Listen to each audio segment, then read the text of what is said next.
Howdy, this is Lee with 82 Game and 12, and we can be found on Sons of Liberty 75.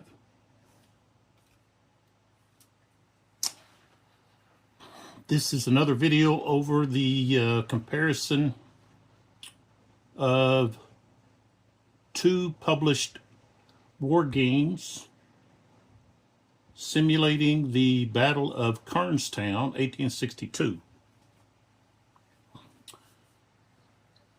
The SPI, Strategy and Tactics magazine game from 1978, and then the Revolution Games Kernstown, which actually has two Kernstown battles, 1862 and 1864.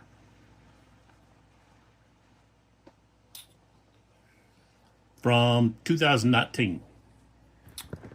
Now we're at the 1500 turn, and the Confederates have finished their activation. Now we turn to the Federal Army. But before we do that, I wanted to just talk a little bit about the Great Battles American Civil War system. This is by Swords and Bayonets. This is the only GBACW game that I have. I haven't played it yet. I've been looking at the rules and components and so forth.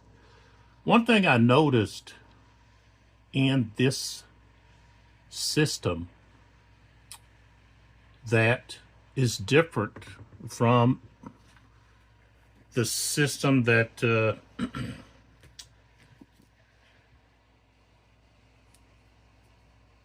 would, I think would evolve out of this game here, Stonewall and the Shenandoah, is the way that the combat is handled concerning casualties. So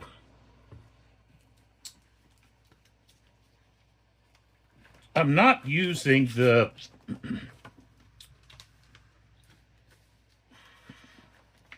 combat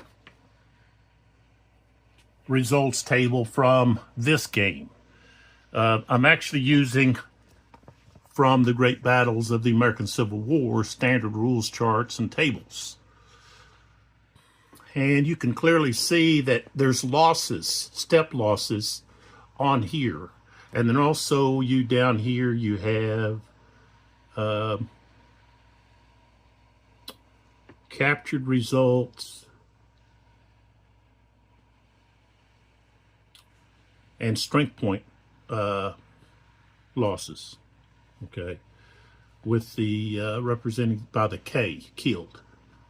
Okay, now, if we look at the GMT,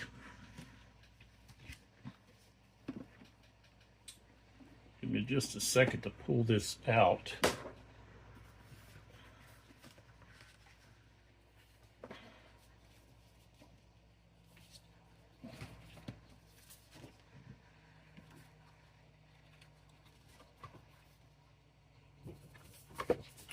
Okay, so on here,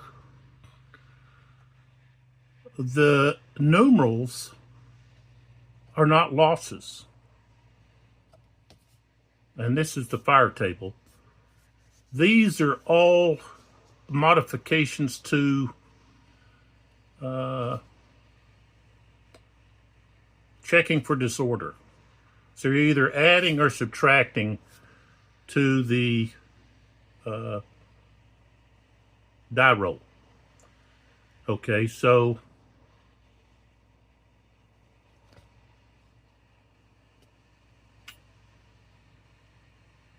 I don't see anywhere on here where you have just a straight up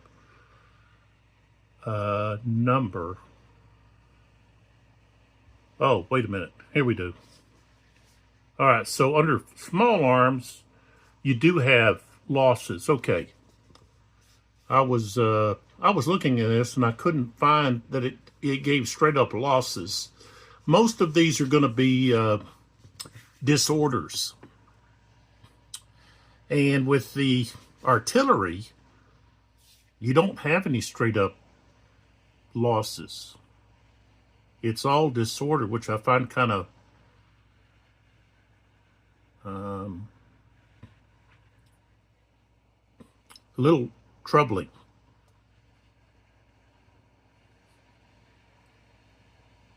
So I don't quite understand why you're going to get losses on the small arms, but you're not going to get any losses directly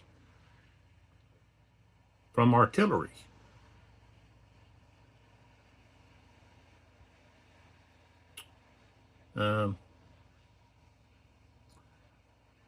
So in order to get losses for a majority of this, you've got to have the unit disordered. And then there you have this other chart, okay, which is the second disorder table. So a second disorder, if we come down here to like the fire table, okay, they lose 1 strength point and then retreat 1 to 2 hexes. Artillery lose 1 strength point, depending on, I guess, what type of unit we got. But so you also have friendly fire and so forth. But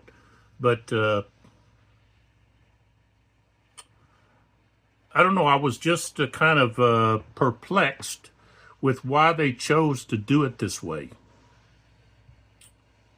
where most of the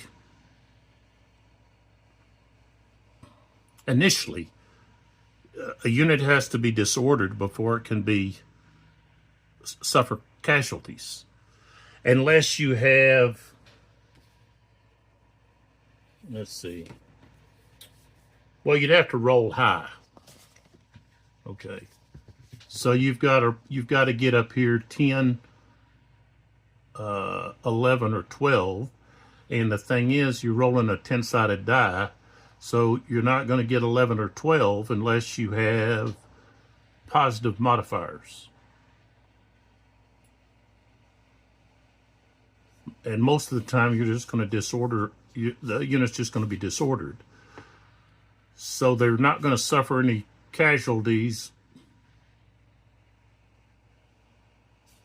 unless they've already been disordered. And especially over here with the artillery, which I don't know, I find that kind of interesting because, okay, if units get disordered from artillery, they're looking for a hole to climb into. They're going to scatter. So to me, they would be harder to hit, you know, to cause casualties, unless it's, you know, canister and so forth. So I don't, maybe somebody that plays the GBACW a lot can explain or point me into to the place, the location, to find where the designers decided to do it that way. Maybe it's in this, the rule book here at the end. Maybe it talks about that choice. You know, I don't know much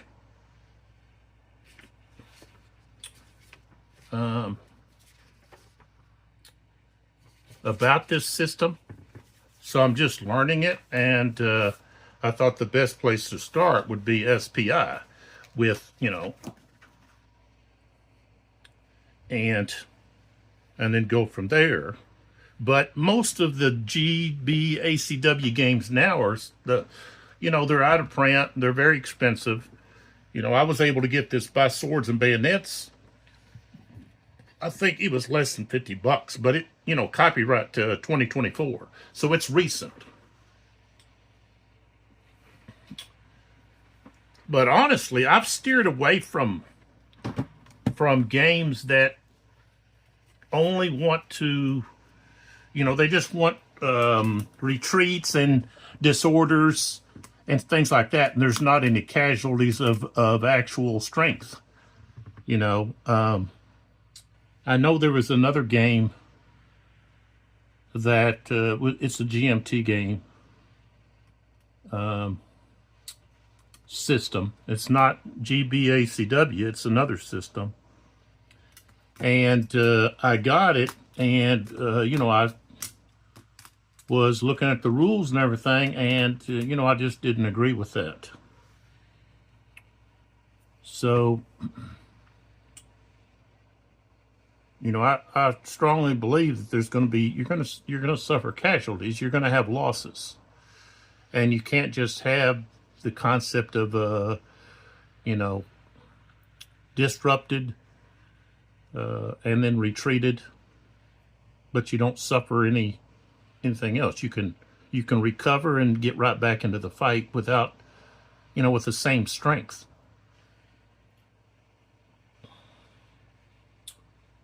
So, you know, I still see where you can suffer casualties, but it looks like with artillery, you're going to have to suffer.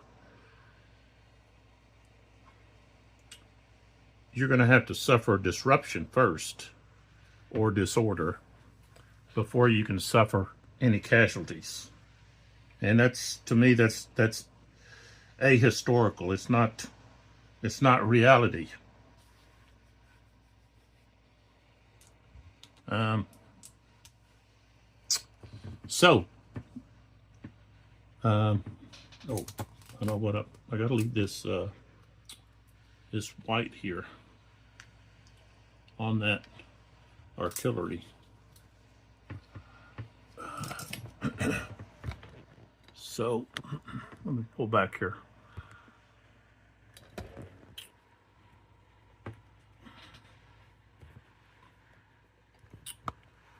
These thinking,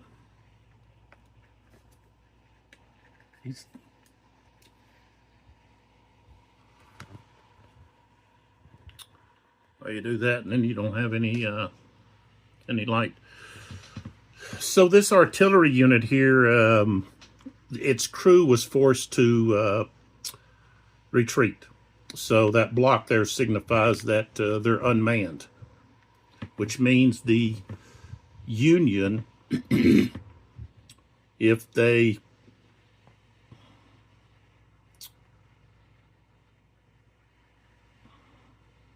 want to do such a push, they could push out here and try to capture these guns before they can be remanned. So we'll just have to wait to see. But okay, so let's take a look at the start of the federal activation. We've got the command phase, initial command phase, where we're checking for units that might be out of command. We've got this unit here, which is well beyond 1, 2, 3, 4, well beyond this unit's command range. So this unit here is out of command. And let's see here.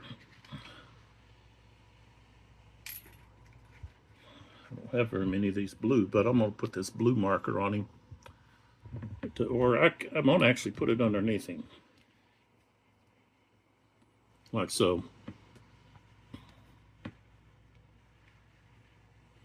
Someone else, in another game video, which is the La Bataille de Combe, they brought up the fact that the counters don't actually fit into the hexes fully. Well, same thing here, you know, and I think that's, you find that in a lot of games, even the Revolution games. I'm looking at their counters, and unless you clip them pretty tight, they're not going to fit completely inside. But so a lot of games, I don't know why they just don't give you a little bit more space, just enlarge the hex just a little bit more, so that your counter fits completely inside of it and it's not bumping up against other counters adjacent. See right down here, in order to get this counter you know, what happens is this pushes this counter, then pushes that counter, and it's just a big mess. But, you know, if you're a gamer, this is something that you deal with. It's just, you know, we should have, you know, maybe a little bit of control by, you know, complaining and telling these companies, hey, we're not going to buy that. You know, you got to give us a map, you know, that has counters big enough to hold the counter. The hexes are big enough. And, you know, that doesn't fit.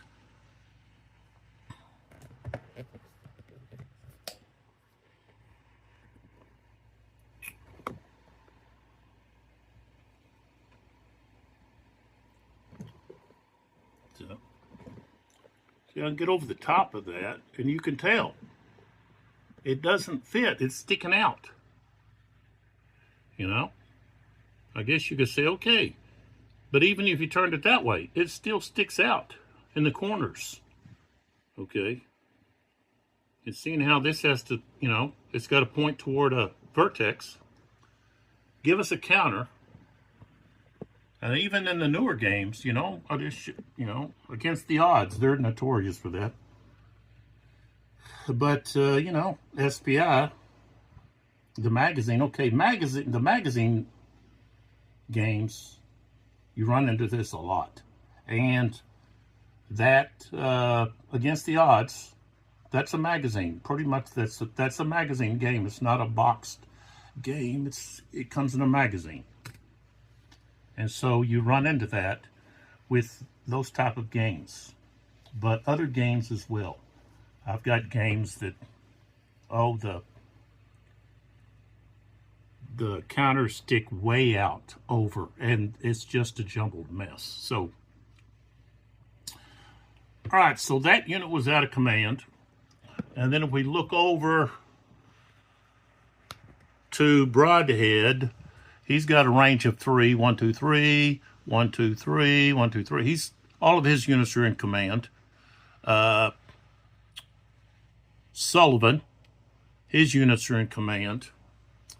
Then if we pull back, we've got Tyler had that one unit here, regiment, that's not in command. And then we have Kimball. His units are all in command.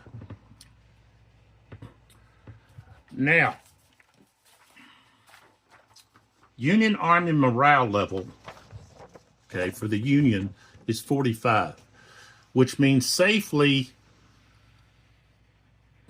well, not safely, but, well, they could move one brigade safely, but they could move 2. And of course, they're going to want to move Tyler to engage with Garnett. So that's going to be, you know, that's going to cost 5. The 15 for Tyler only was for the first activation of Tyler. So we've got -5 for Tyler's brigade. So we're going to move Tyler's brigade. And then the other one,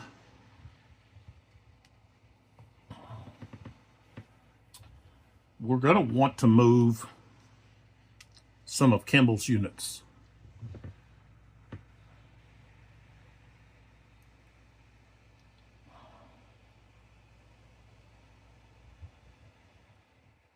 And something I've got to remember to do is if a 6 is rolled during fire combat, you've got to roll to see if it's infantry, or could be dismounted cavalry, or even cavalry. They could become ammo depleted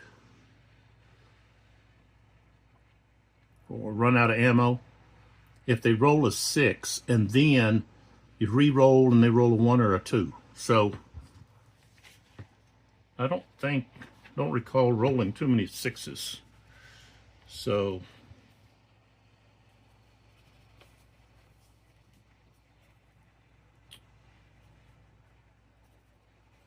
All right, so the Army morale goes down to 35. All right, so now we go to the movement phase. And we're going to move Tyler's bunch here first. Now, this unit, since they're out of command, can only move one hex. And so they're going to move that direction until they can get into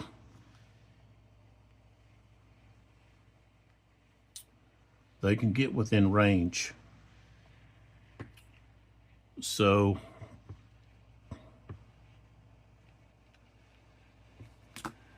and I needed to check here about let's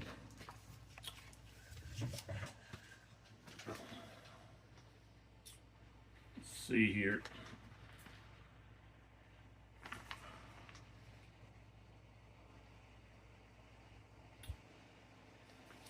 There's retreat fire and withdrawal fire.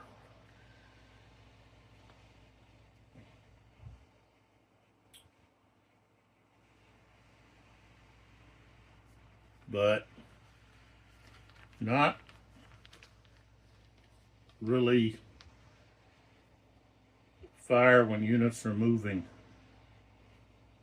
unless it's artillery that's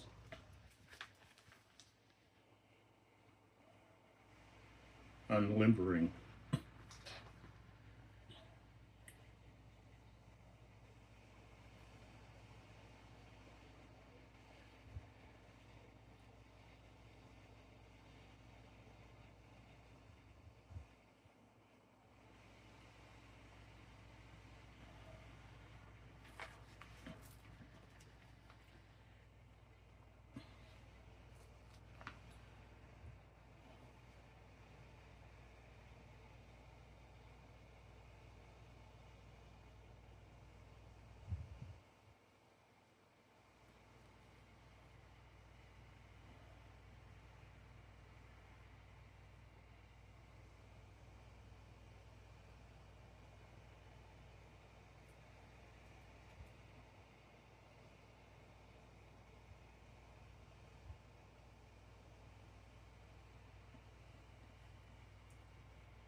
Um,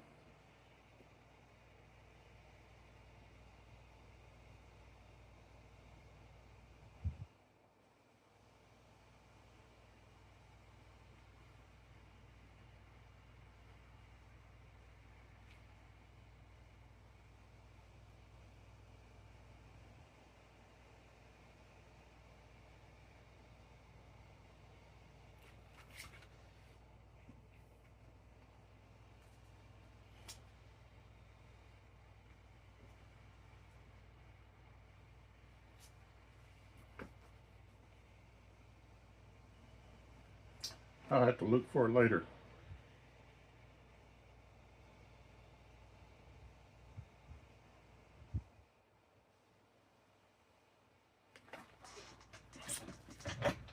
So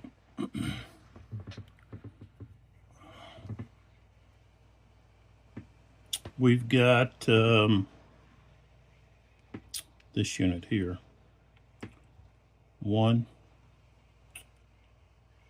2,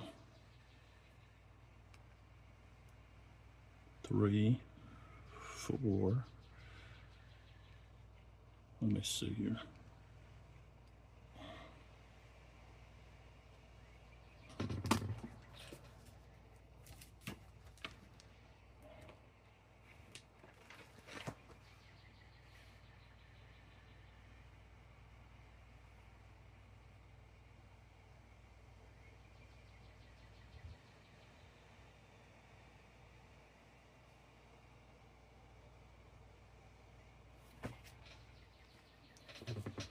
So actually this guy can move, he could move 1.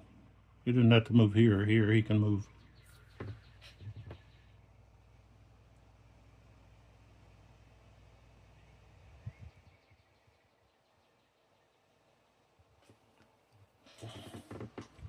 Well, he's not facing He's not facing a vertex. They face a hex side.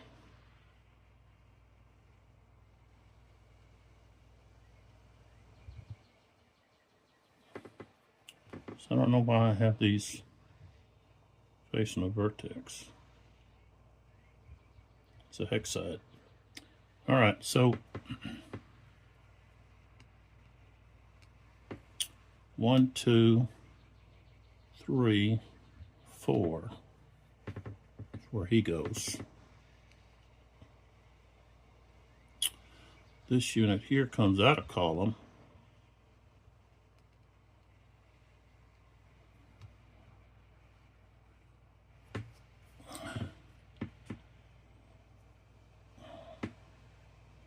Cost 1, 2, 3, 4,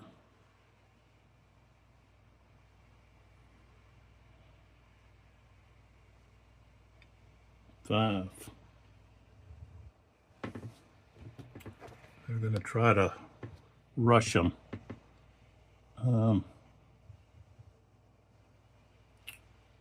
Which is going to take away the artillery fire. Except for firing here, we can still fire here, but we don't want to fire there.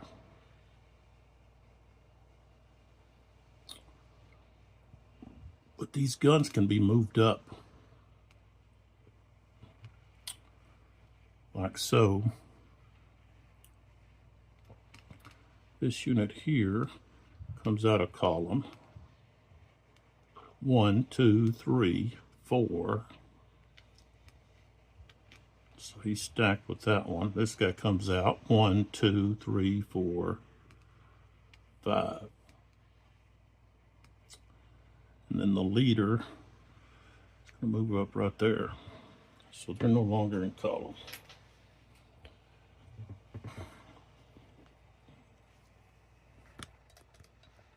All right, so Kimball's group here.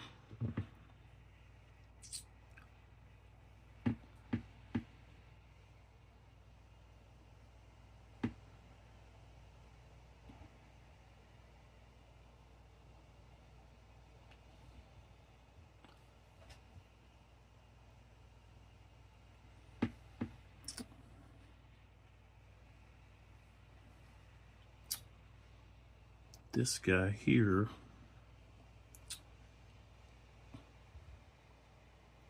is going to go 1, 2, 3.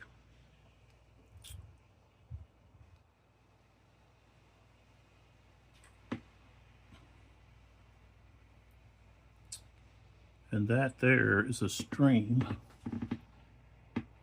3, and he could go 4, 5 right there.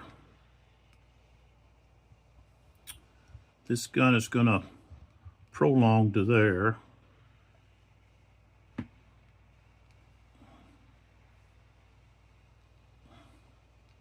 Well, they can turn first and then prolong.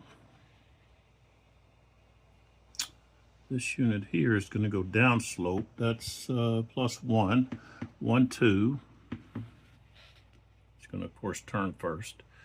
1, 2, 3, 4.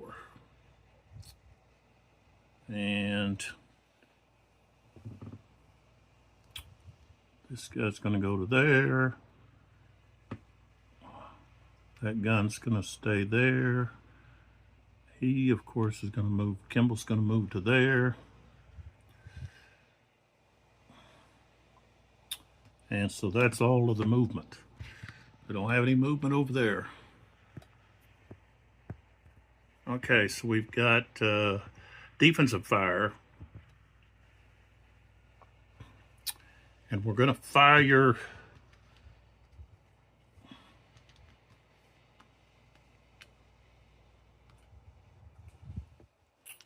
choose guns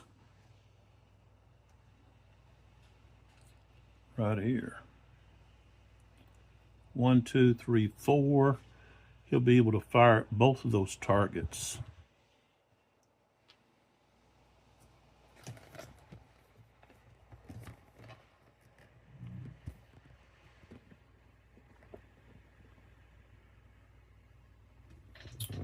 So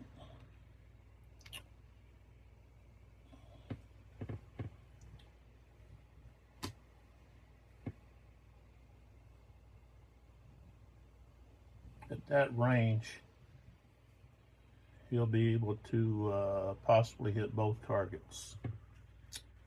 All right, so we've got a range of 4. That's a T, which is rifle cannon. It's going to be times 1. So they're going to have a strength of 4. We don't have any modifiers. We got a 5. And that's going to be under grape shot against the infantry. 5 is going to be either a pin or a rout. That infantry unit regiment has a morale of a C. I rolled a 6, so they're going to rout. I can just flip that unit over. And they're going to rout 3 hexes.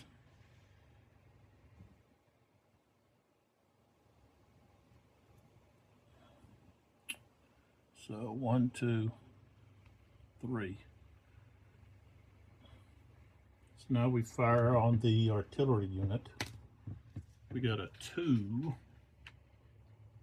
No effect.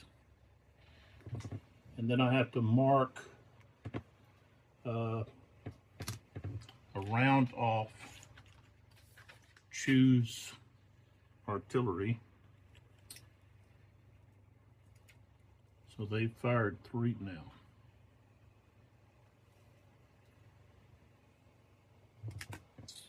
Okay.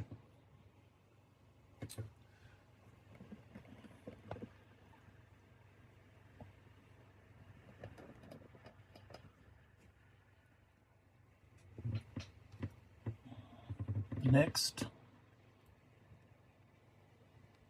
we've got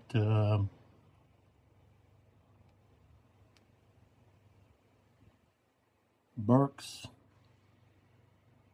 Georgia guns. 1, 2, 3, 4, 5. Now they're behind that crest, so that would be a shift to the left. But 5 with smooth bore, still going to be times 1. But, you know, a shift from 4 down to 3 or less is pretty useless. Don't want to do that. So now we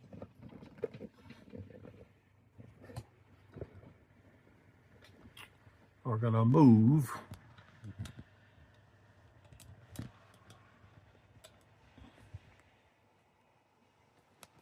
to this combat here west of Pritchard's Hill. So we've got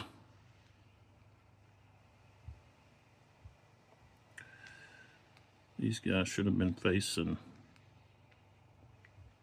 like so.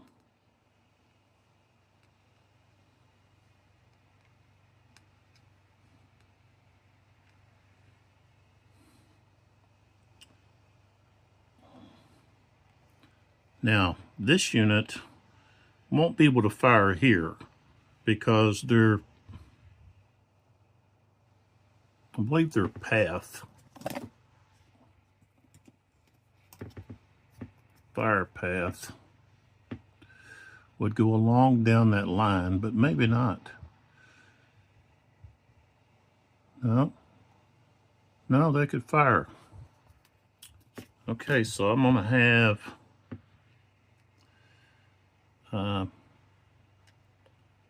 the 33rd Virginia and the 4th Virginia are going to combine to fire right there. So that's 1, 2, 3 hexes there and 2 hexes there.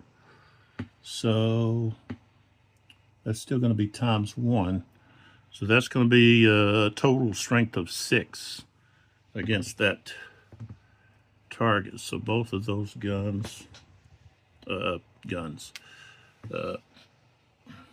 regiments are firing at the 4th Indiana, or 14th Indiana, 14th. So 6. Okay. I got a 2. 6 is no effect. Okay.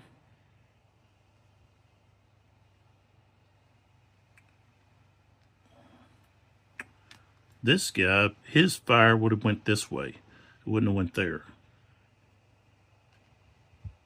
We can go down that way, this way, over this way. Same thing with this unit here. So there's no guns here. So let's go with this artillery unit here, firing here. All right, so Napoleon gun, smoothbore, they're adjacent. So that's going to be times 8. So that's going to be a strength of 32. And I rolled a 5. Let's see how devastating this is. Okay, so a grape shot, find 32, which is going to be this column here. And we got a 5, so we come down here, and it's going to be 1 with a star. Okay, so they have to lose that many strength points, and they have to make a morale check. I would have figured it would have been more casualties, but okay. So they take, let me mark that off of them, 7th Indiana.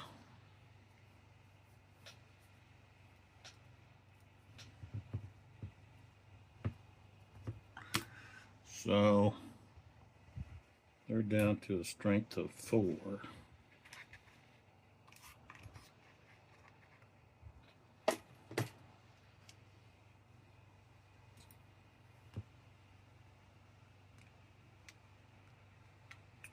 They have a morale of B.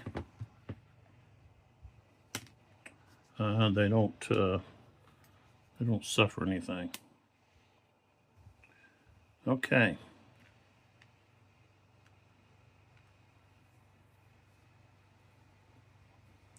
So here, firing here, strength of 3, adjacent is times 2, so that's a strength of 6.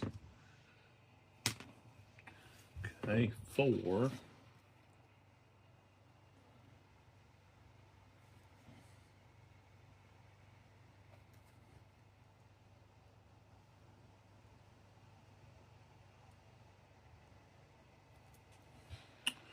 So we would check morale, possibly rout.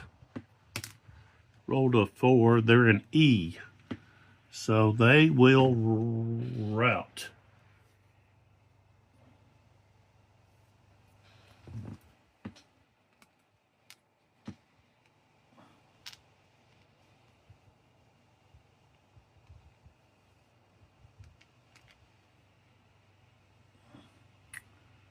So 1, 2, 3.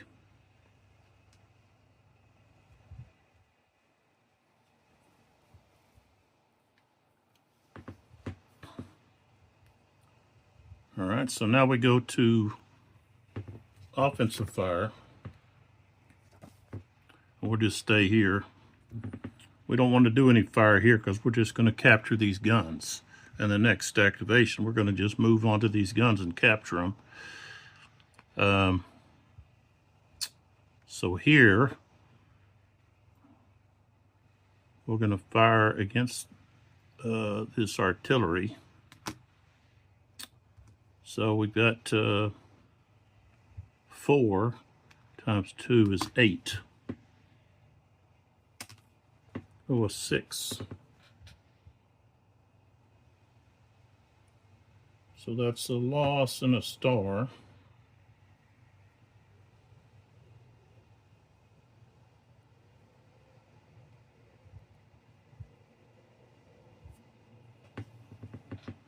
So that's going to be loss of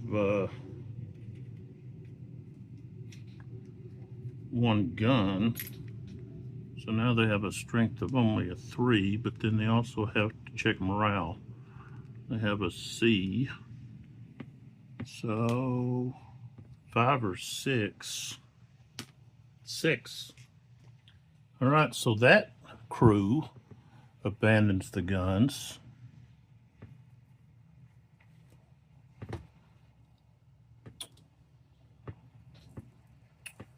So this crew, so 1, 2, 3, I go back to there.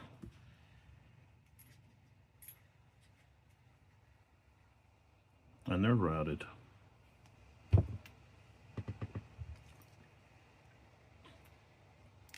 So they don't have a crew. Okay. So now we have this artillery. It's going to fire at these that infantry unit right here.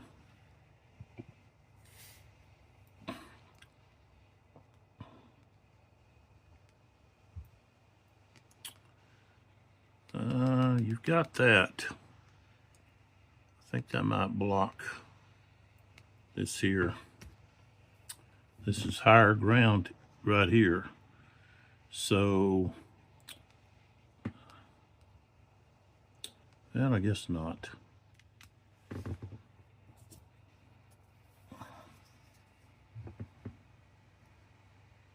Yeah, it doesn't go by through that, so okay, range 1, 2, 3, 4.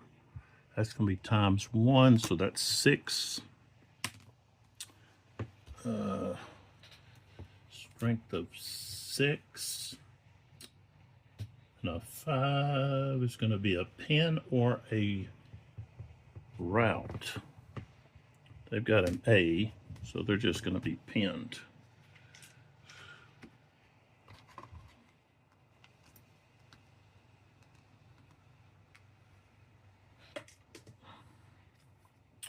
Okay.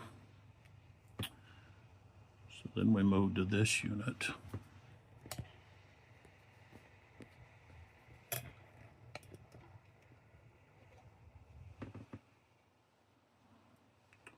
They're going to fire here on this one. 1, 2.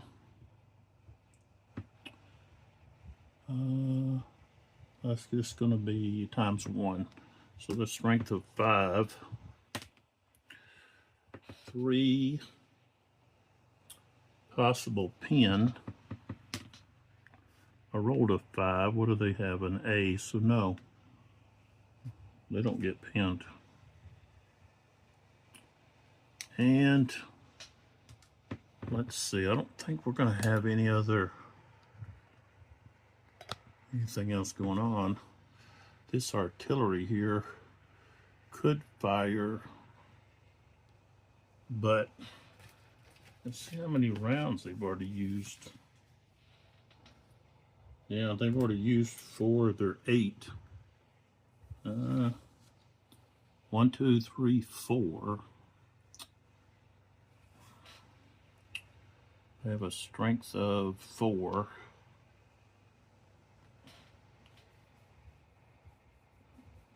The only way they're going to cause any losses is if they roll a 6. So they're going to hold their fire. Now we go to close combat. We have retreat before close combat, which we're not going to have. What we're going to have is we're going to have both of those guns, because they're unmanned over here, are going to be captured.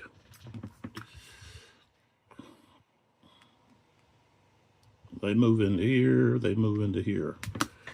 And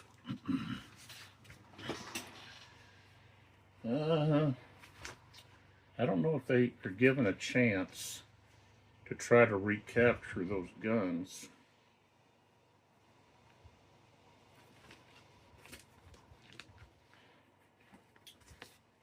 That might be in the optional rules.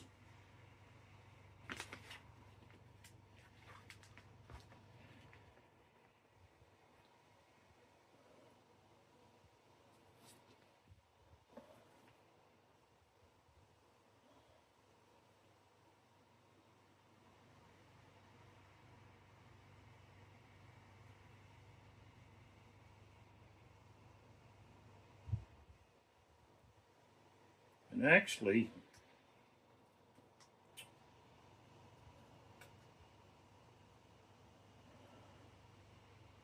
gun crews suffer casualties only as a result of melee or small arms fire, though they may be routed or pinned as a result of artillery fire.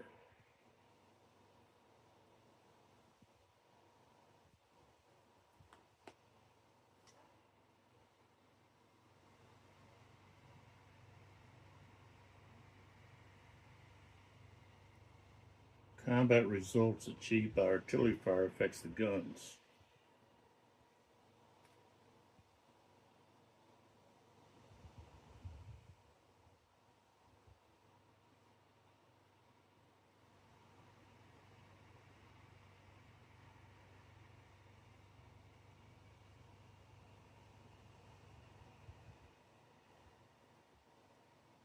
So, under these rules,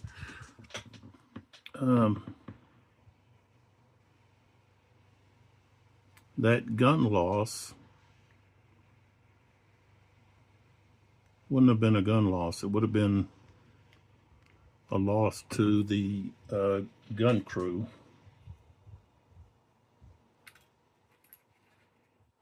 So, but the guns are going to be destroyed. They're not going to be. Let's see.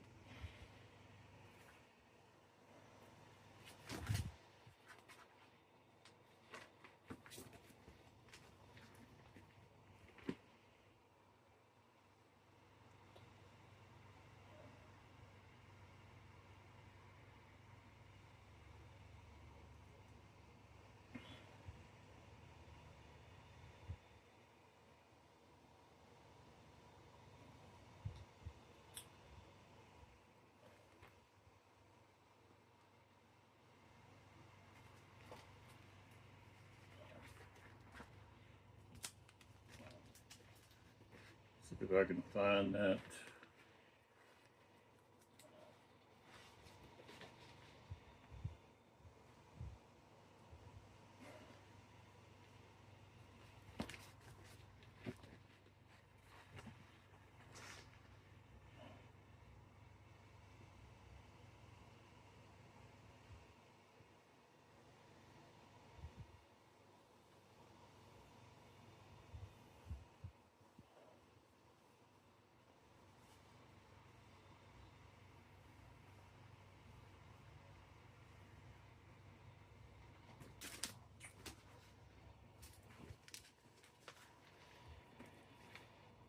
Okay, so looking at melee here,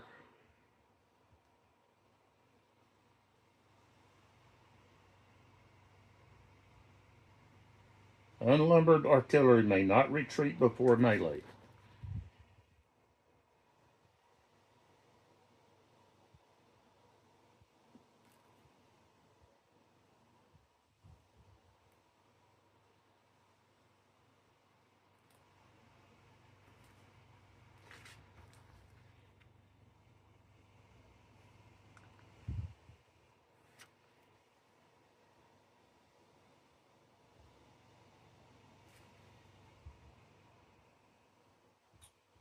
Artillery melee with the strength of their crew. But of course, the crew both have been forced to retreat.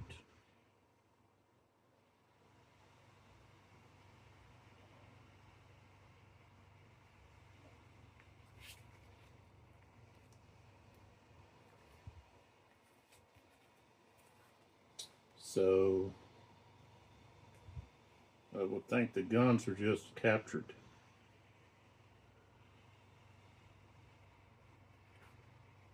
You don't even have to roll on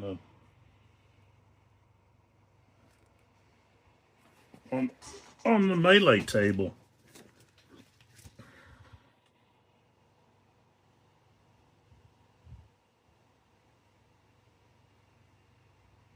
Because they've got a 0, and you know, we've got 4 here, so that's going to be a +4. So that's a capture all the way across. Whatever number is rolled, it's going to be a capture. You know, you could possibly, you know, get a kill on an attacker, but how can you get a kill when there's nobody there? It's just automatically captured. It'd be different if there was, you know, some crew there, but there's no crew. So both of these guns are going to be captured.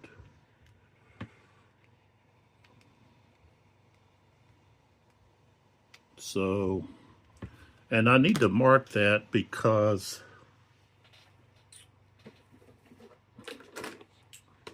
I can use this green.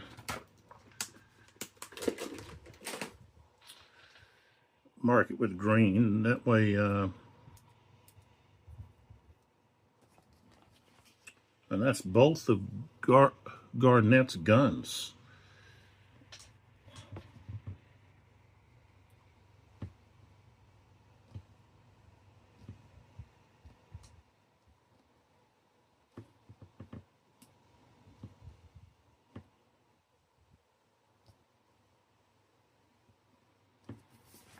And that gives a different victory point amount when they're captured. So the green is captured. I'll even make a note of that up at the top.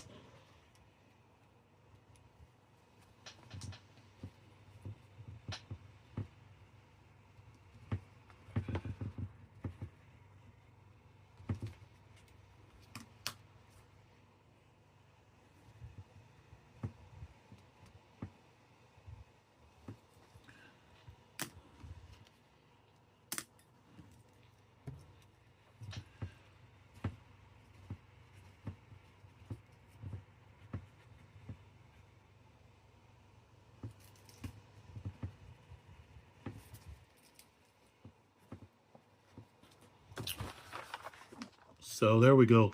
Killed, wounded, green is captured.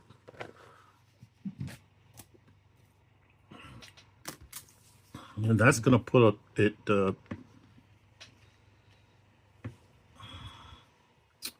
cause some major issues there for the Confederates. All right, so this pin stays. This unit has a range of 4. So 1, 2, 3, 4. He can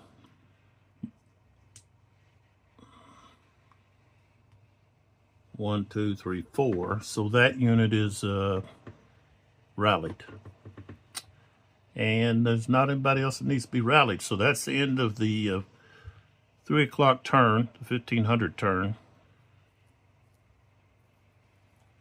And so it's dangerous if you have your artillery batteries up close, engaging the enemy, and you don't have any infantry units with them. You don't put any, put a regiment with them.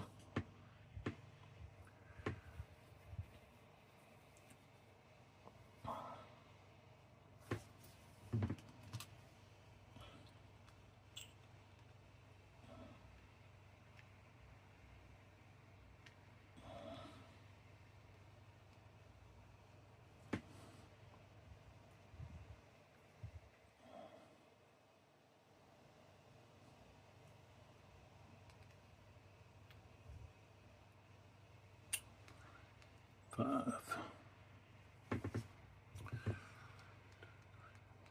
7, 8. Okay.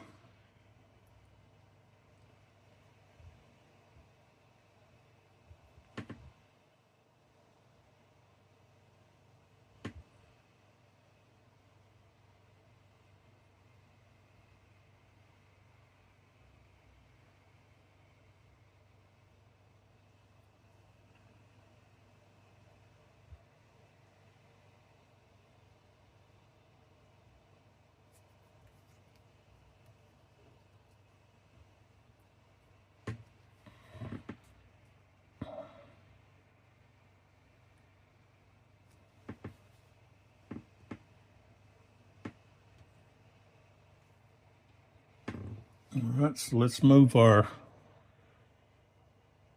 marker to the 15-20 turn and get started here. So we've got to check leadership again, command. And so this time, Garnett is within range of Jackson. And Burks, but Fulkerson, 1, 2, let's see, 1, 2, 3, 4, 5, 6, 7, 8, 9, 10. Okay, he's in command too. So, and of course, Ashby is in independent command. Now, Burks is going to have some units here that are out of command. He's here. 1, 2, 3, 4, 5. So these 2 units here are out of command. And so what I'll do is signify that. So they can move 1 hex. They can't fire. They can defend.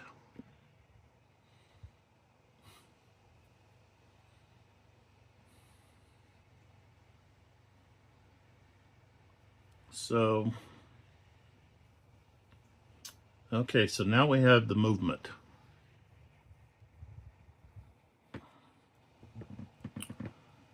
And so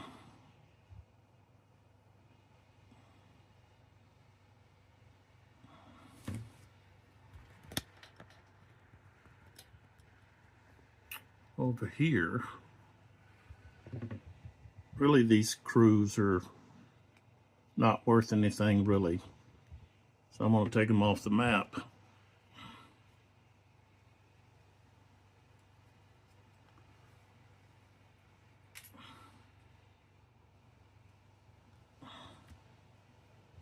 Guess they could be used on another crew maybe. I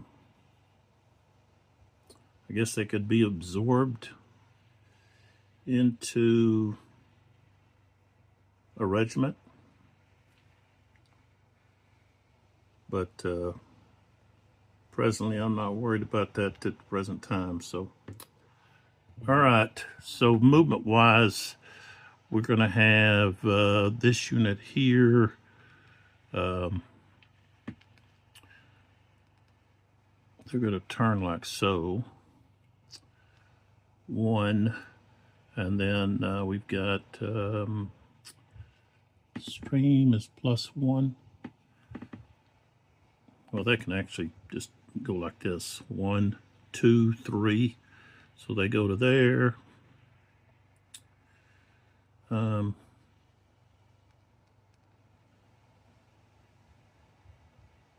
one here is going to turn and go 1, 2, 3. We're going to go 1, 2, 3, 1, 2, 3, and he's actually going to go right there. All right, and over here we've got Burke's group here. 1,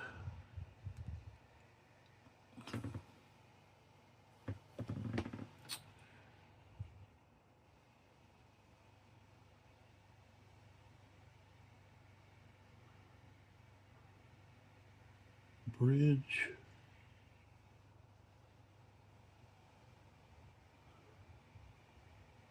Custom +2, unless they go into column.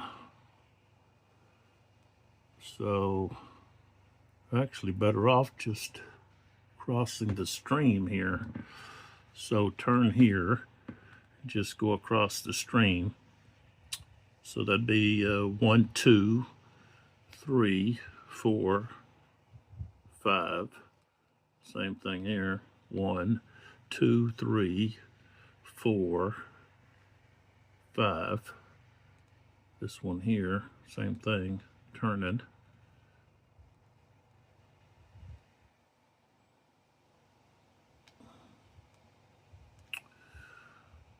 1, 2, 3, 4, 5.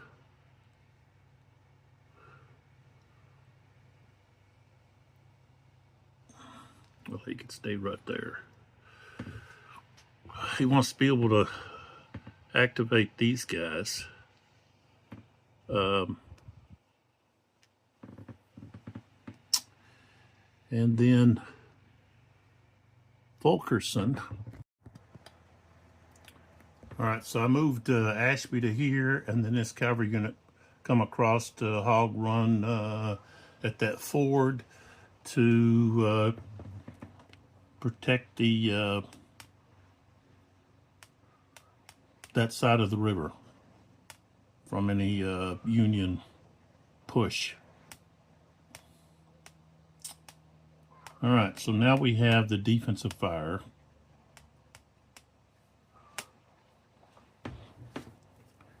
And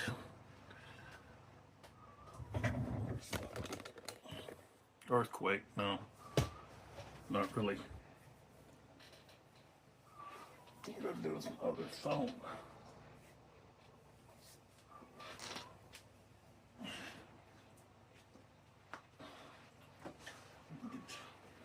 I need to take a picture.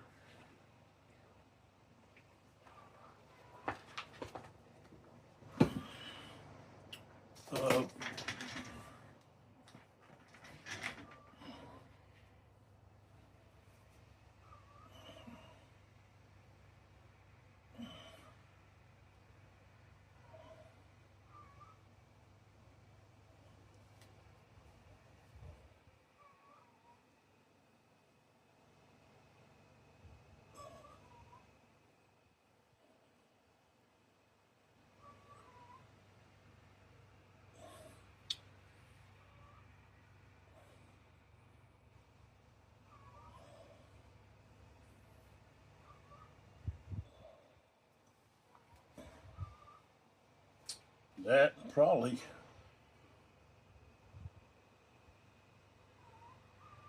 that right there. So I don't have to keep trying to use my magnifying glass to see what some of this stuff is. Okay, so let's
so if they fire on cavalry, you get a 2-column shift.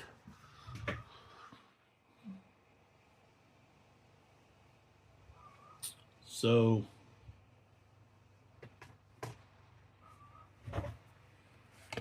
Yeah.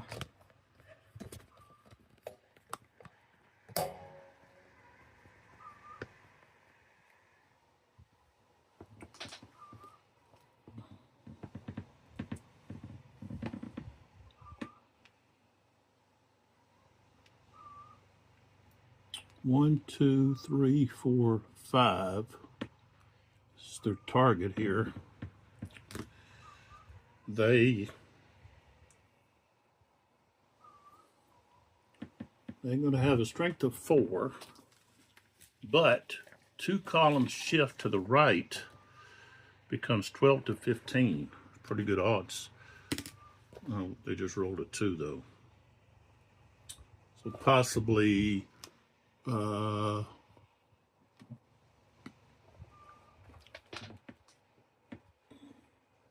have an A. Possible pin. No. Okay, so they fired another. Yeah. They fired another round.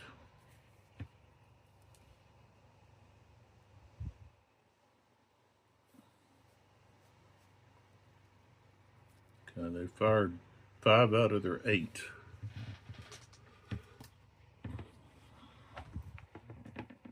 Okay.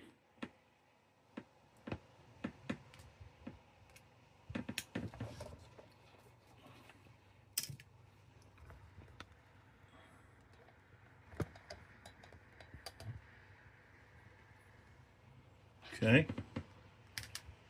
So now we've got this unit firing at this unit. And let's see.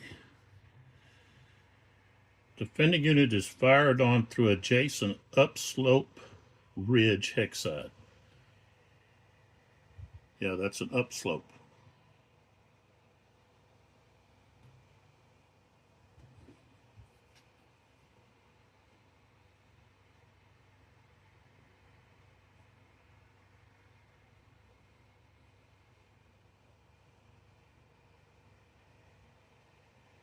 It's a shift to the left. So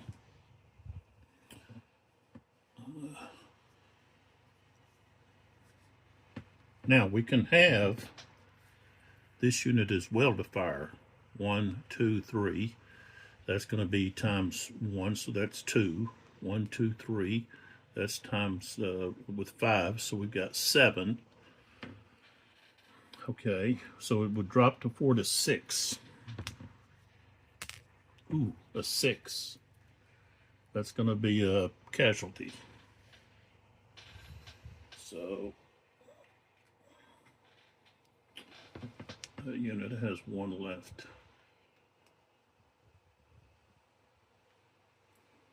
All right. And then the guns, I think they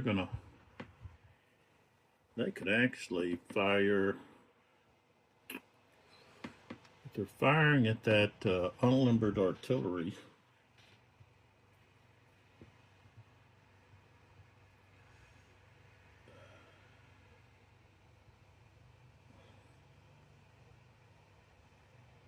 I mean limbered artillery, it's a shift to the right. That would be this case as well, but 1, 2, 3, 4, 5, 6, 7. 1, 2, 3, 4, 5, 6, 7. Either one.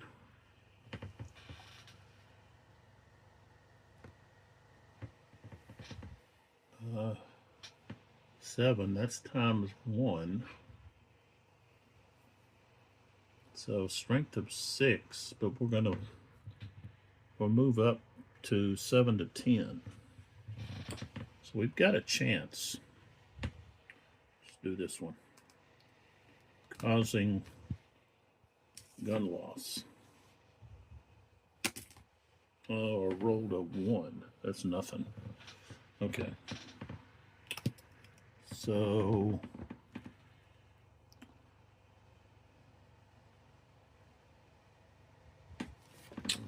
all right, so that Kimball's H. Guess that's their first. Is that their first shot? I guess so. I don't remember firing them before, I guess.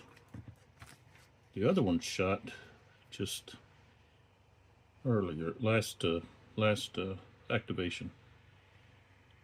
So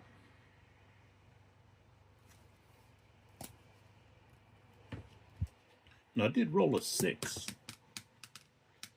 somewhere. Oh, right here. So we got to check to see if one of those two might have run out of ammo. No. Okay.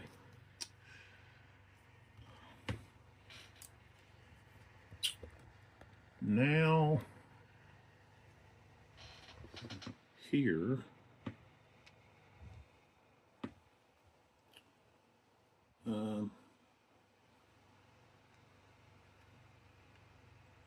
guess I should have removed that.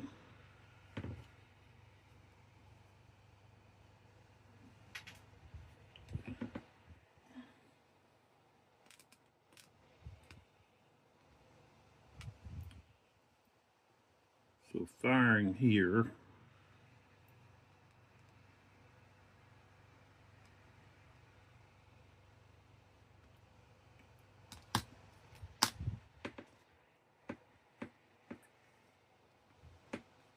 That's 6. 4 to 6. No effect.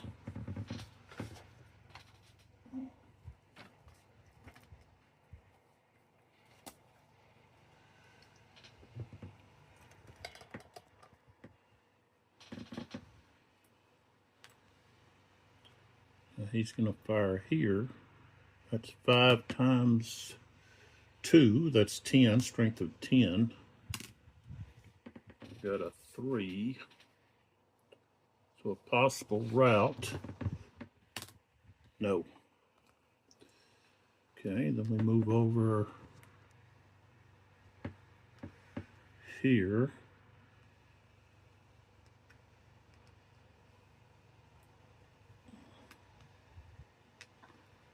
Now this unit, to be able to hit this one, he would be going right down that line there, so that's blocked. He can't fire here, but he can. He's got a strength of 4.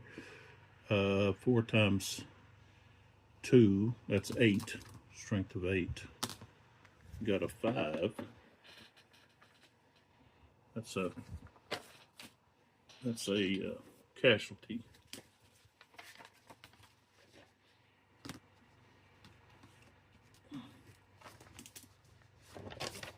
So that's a loss for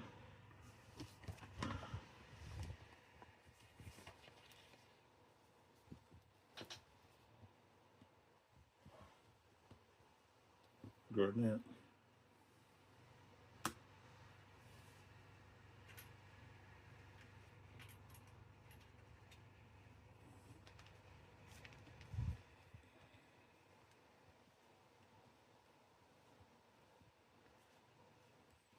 All right, so now we'll go to offensive fire. So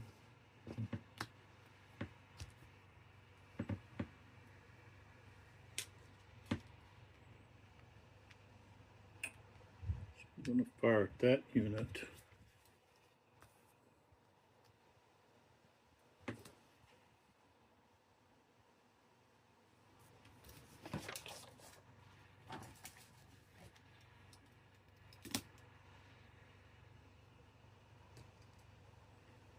This unit as well. So he's got 2. That's a 4. He's got 4 times 2 is 8. So that's a total of 10.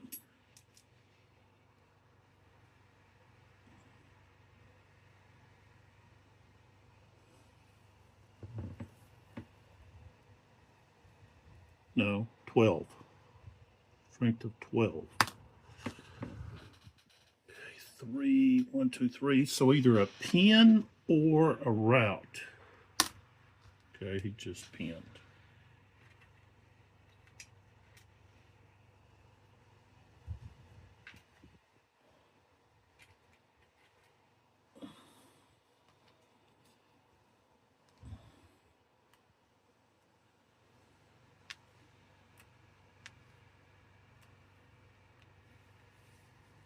Okay, so this guy is going to be invalid. So we've got a 3 and 3. So that's going to be 12. And it gets shifted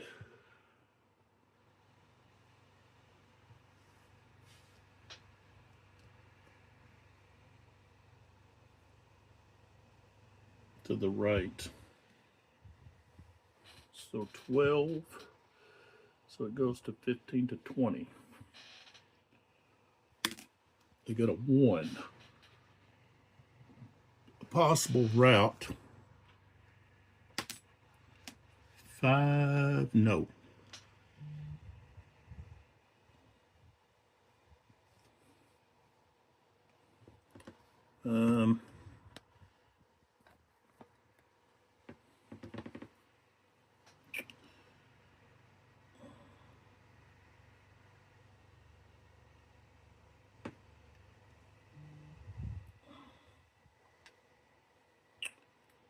Here,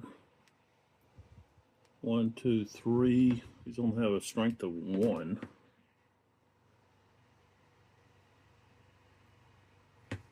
We can still get a pin or something. A 4. Okay, possible pin. 4, no. And that's it.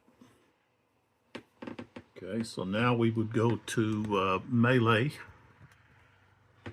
where we're going to have both of these are going to move in here. And then here, we've got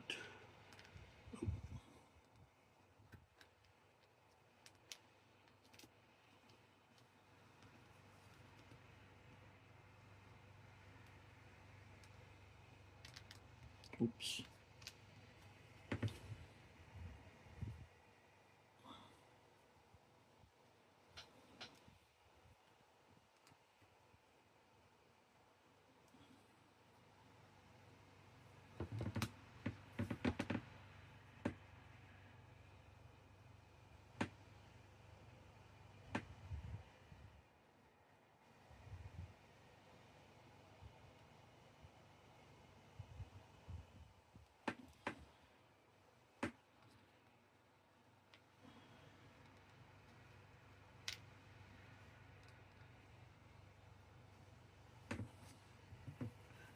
So we'll go with this one first.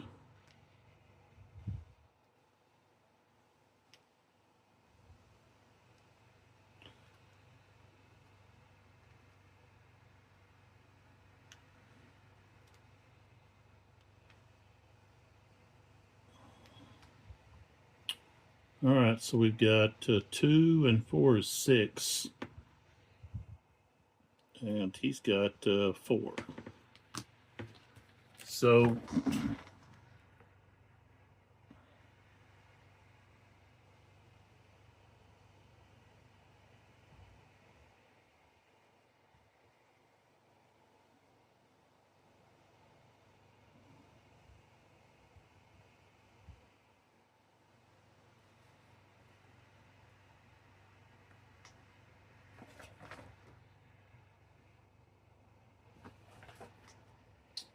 we have a +2 differential.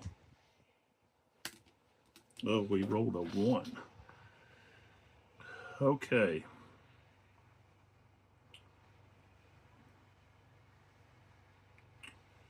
So nothing on the attacker, defender, capture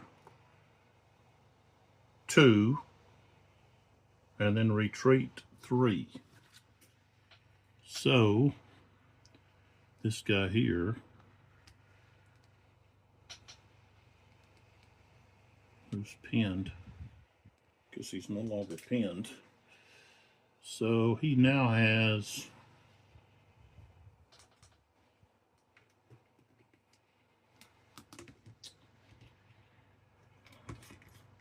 only got a strength of 2. Okay. And he's got a retreat 3. 1, 2, 3. And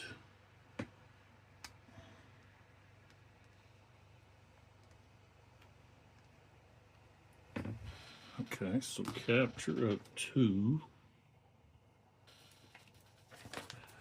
on Tyler.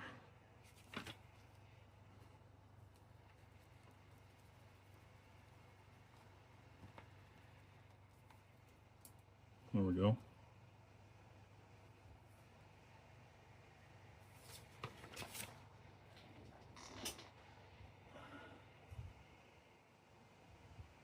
Okay, then they have to perform a morale check. Okay.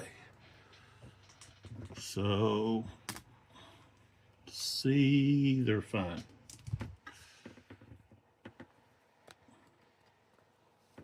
So now we go to here. Okay, we've got 6 against 5. So that's going to be a +1 morale, or +1 differential. We have a, what did I say, a +1? Okay, and we rolled a 2. So that's going to be capture 1 to the defender and retreat 2. So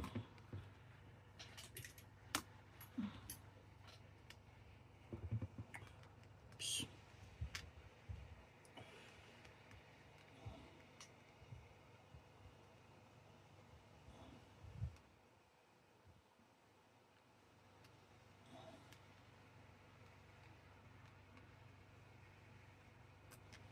And a morale check. Okay.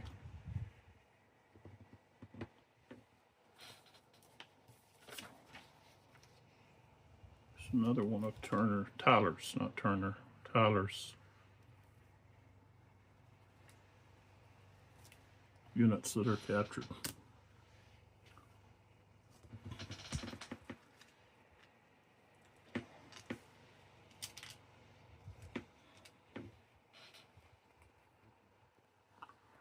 So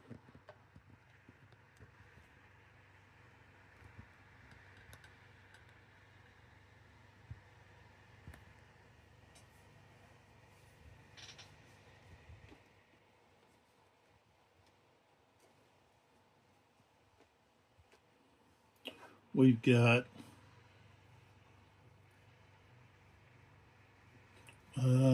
rally, which there's not any units to rally. No leaders to replace. So we can go into the Union activation.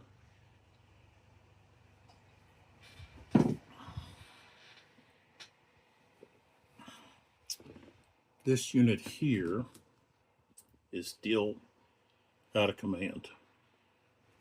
This unit belongs to Kimball, so it's in command. This unit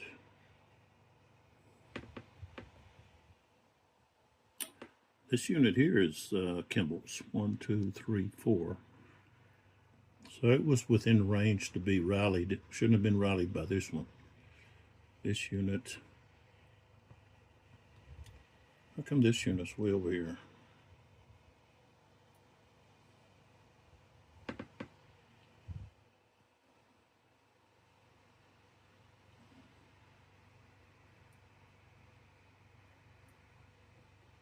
I guess he was, I don't know what was going on. Why is he there?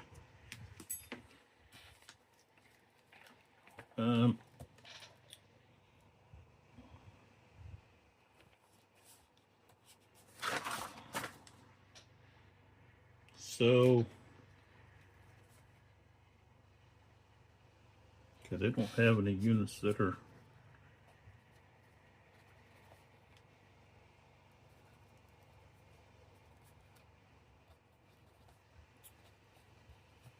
so the Union still, they have 45 army morale. So again, they would be able to activate 2 brigades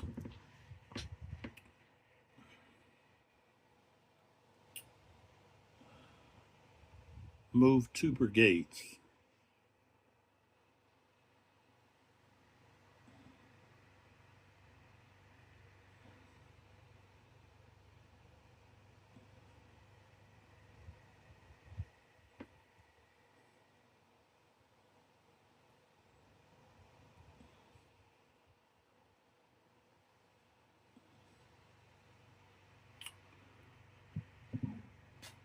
So I think they're going to want to activate Broadhead and try to overwhelm Ashby's cavalry and maybe get in here to attack this limbered artillery. So we're going to have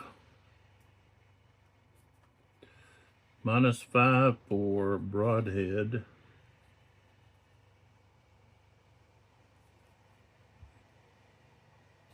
-5 for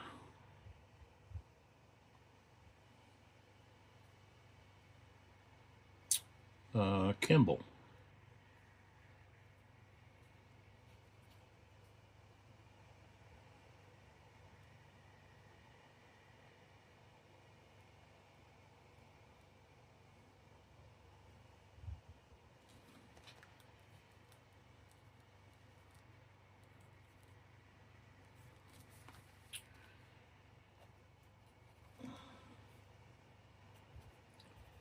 They're going to be down to 35. So then let's do our move. We're going to start over here with Broadhead. And so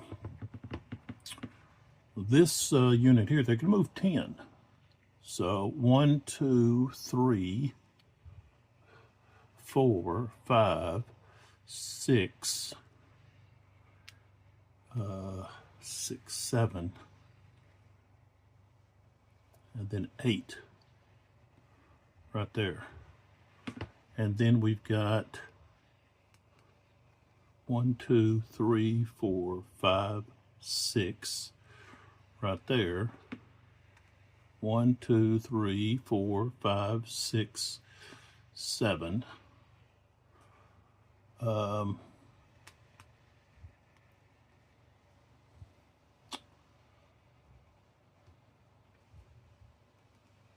1, 2, 3, 4, 5, 6, 7, 8.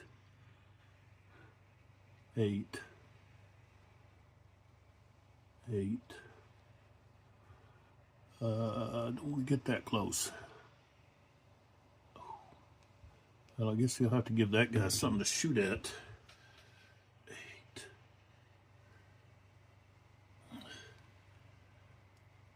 9 right there.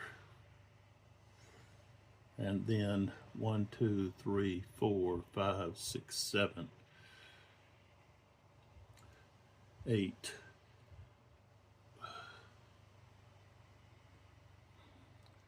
9, 10. Okay.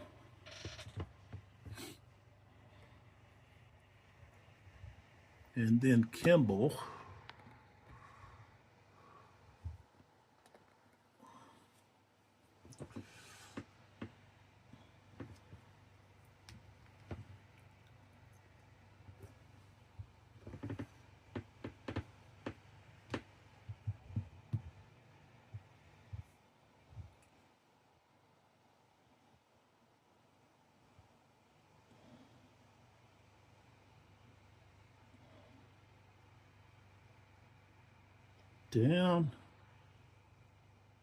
Down a crest. It's +1. Okay.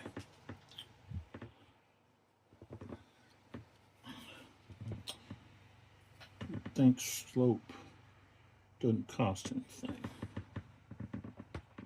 So we've got 1, 2, 3, 4 right there. This guy's going to turn right here. 1, 2, right there. Guess he really should have went into there. But he didn't.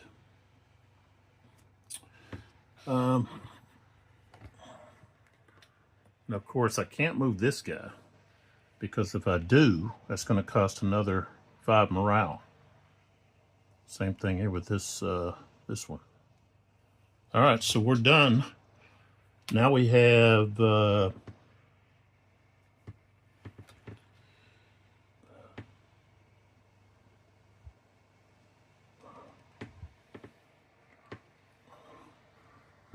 our defensive fire.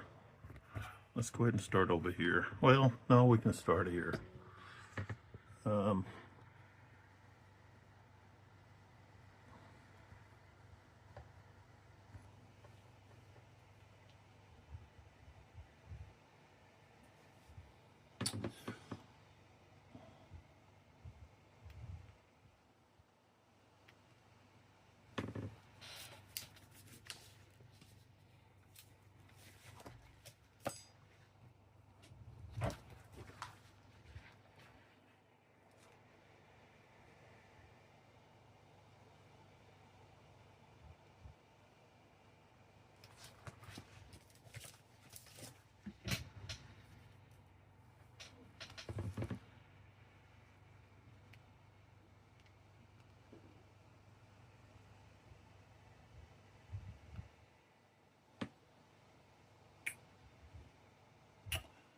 All right, so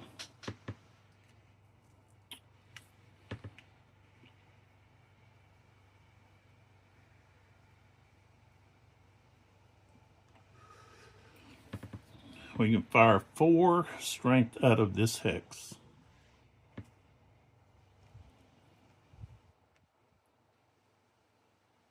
We're going to fire right there. 1, 2, 3. Strength of 4. Okay, we got a 4. Possible route. No. All right.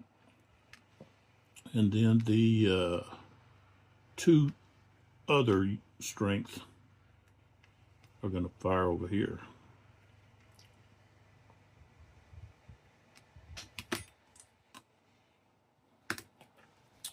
Okay, we got a 6. That's going to be a hit.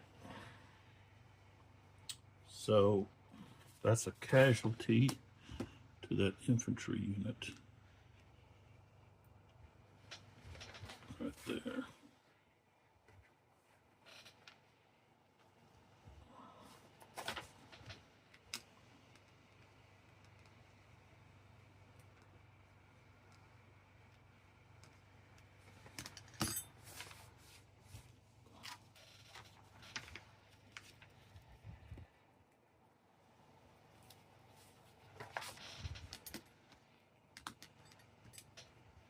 Okay.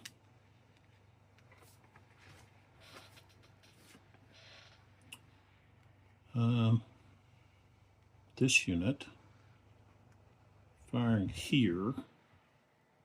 They're going to fire all 3 of these. That's going to be a strength of 6.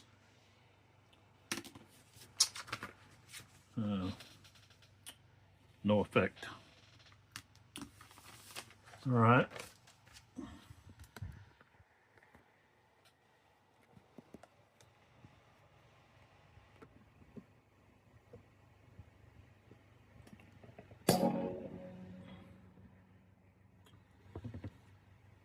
So the crew of this artillery wagon can fire. They will have a strength of 2. They get a column shift. Let's see. They get 2 column shifts.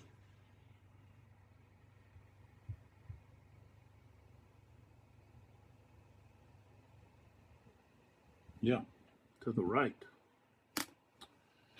3. They added 1. Okay. So they got to check morale.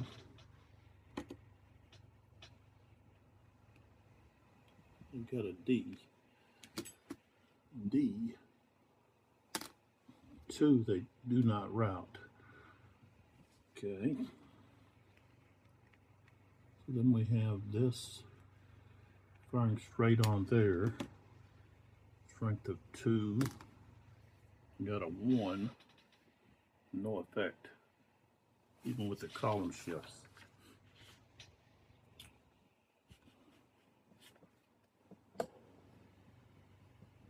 Okay, now we go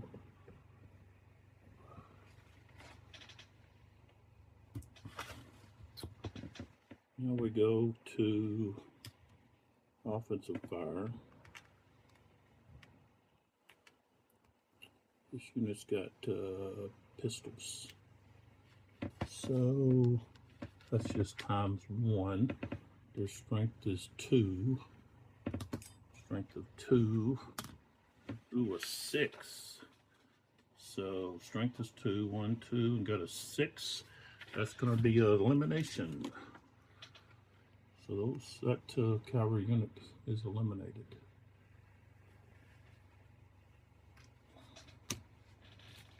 So Ashby lost another cavalry. Okay. Now with this attack on the wagon.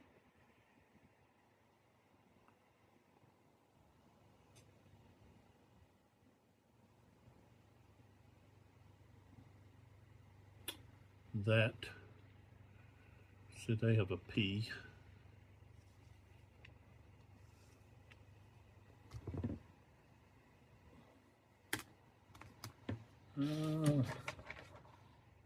For no effect. Okay.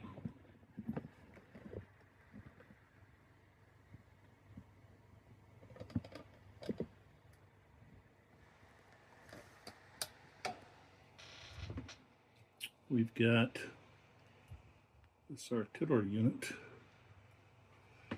firing here.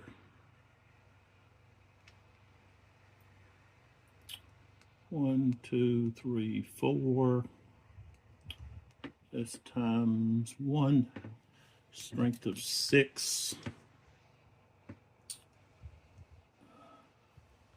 There's a total of 6 strength points there. They fire at both of those units. 4. Possible pin. Nope. Fire at the other unit. Got a 6. That would be a loss. So the bottom one takes a hit. Another loss for Garnett.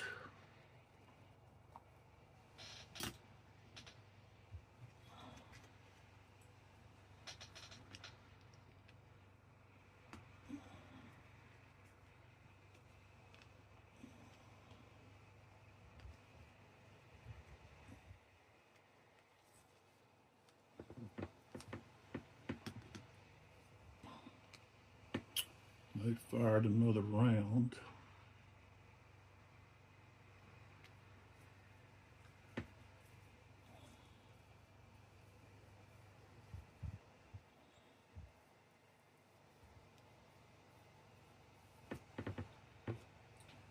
I didn't fire choose artillery over there.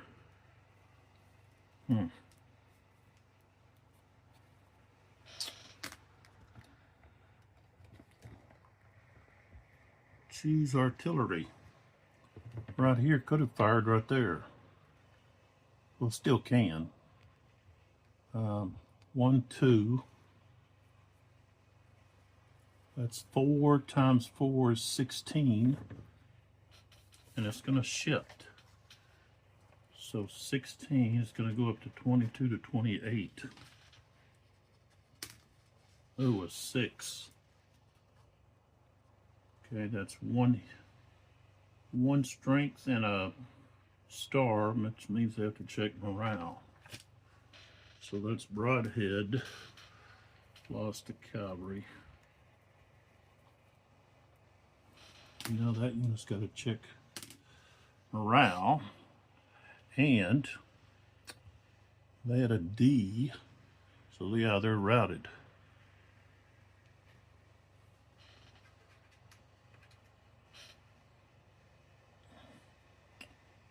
So 1, 2, 3, and Shoes has fired another artillery.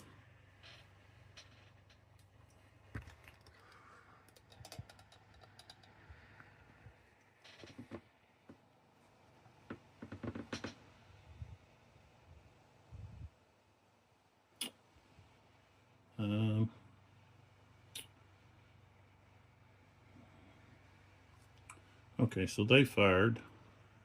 Now we have both of these units firing here.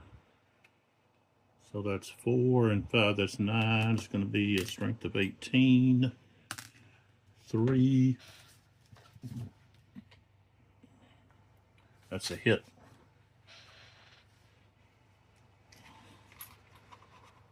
So they're down to a strength of 2.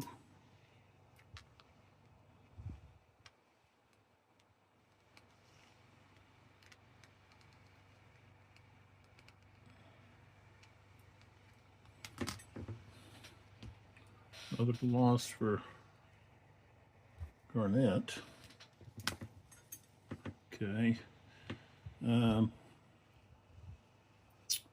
So next we have this unit and that unit combining to fire here with that unit.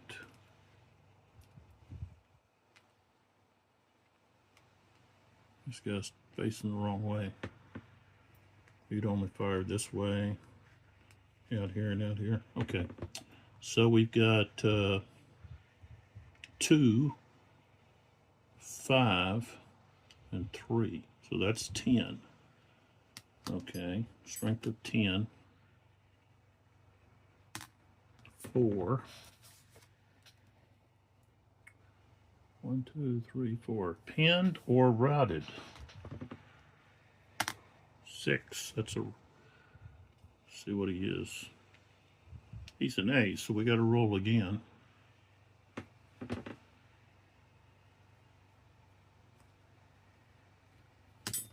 No effect. Okay.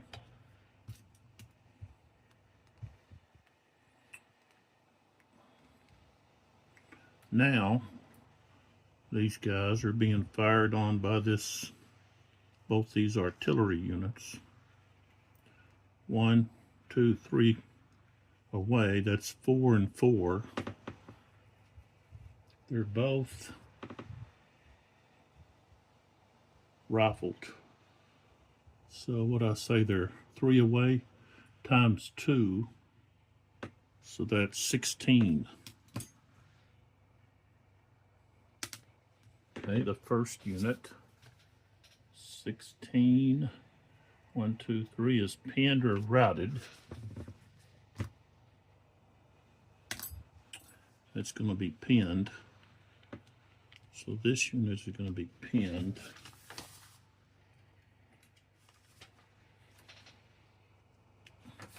The bottom unit, 5, takes a hit.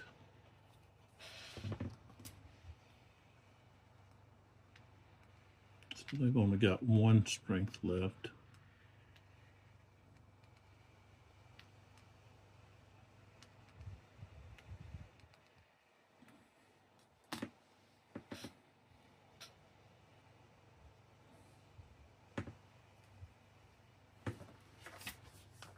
Another loss for Garnett. Okay. Both of those fired. Okay, Campbell got him. Okay. All right, so now we go to melee. We don't retreat for melee. We won't have any. Up here, this cavalry enters here, and both of these guys go there. So we've got melee here. We'll go ahead and do it first, since we're already here.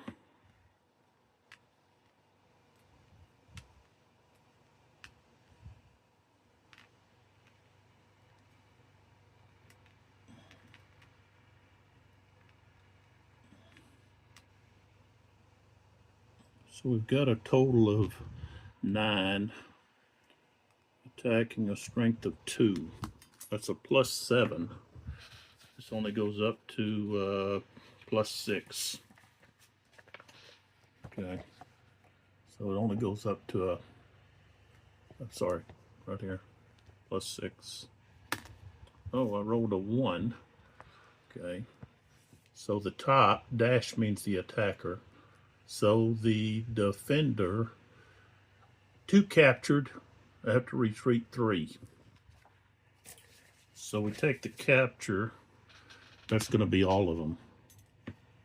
So this regiment's taken care of. They were captured, which are worth more victory points.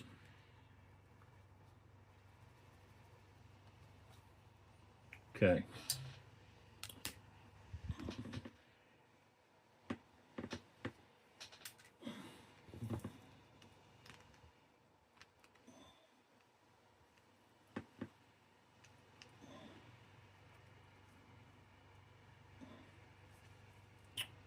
Going to face that way.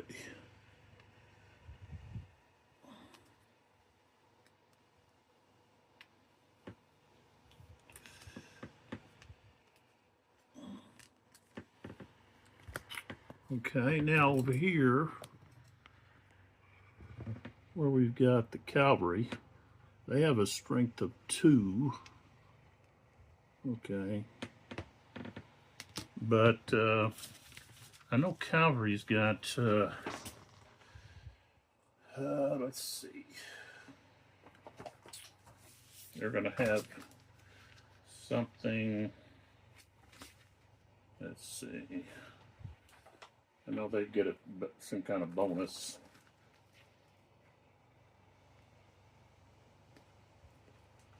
If I can find it.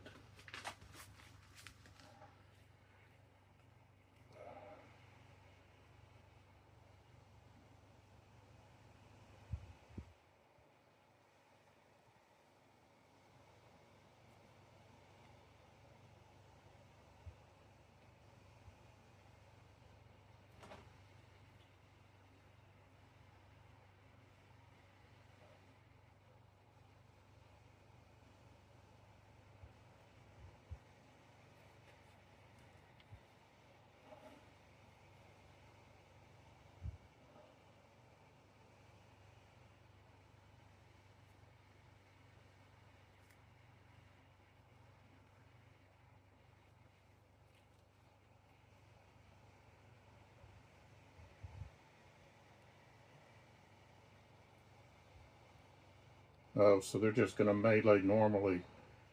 Okay, they would have to be within 4 hexes.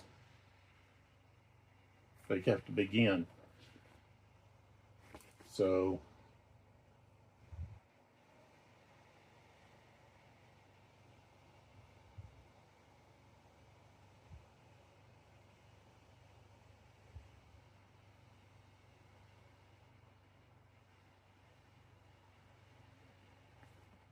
they're just going to get their strength of 2 and the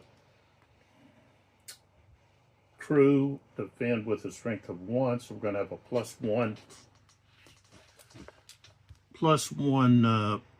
differential. And a 1 is rolled, so it's going to be a capture 1, retreat 2.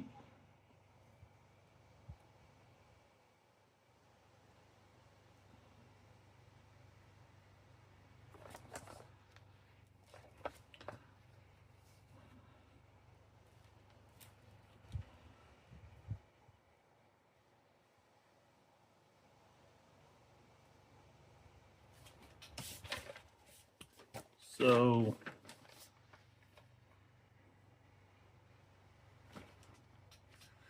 I guess that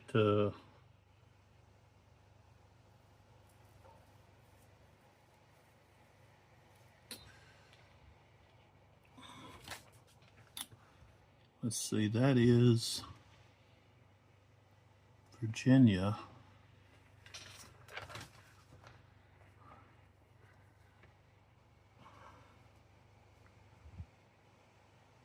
Okay. So I guess that would be capture 1 gun.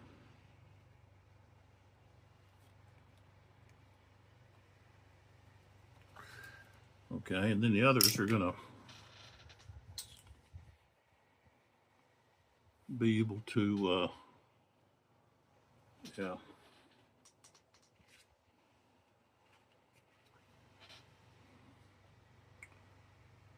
Retreat away.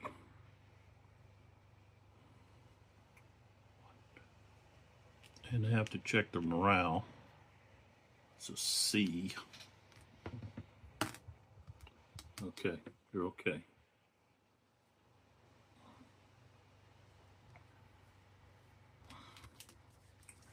All right, so now we do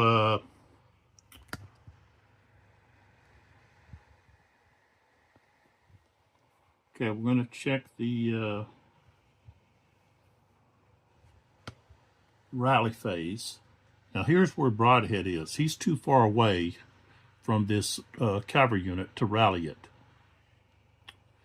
So that means that the Union morale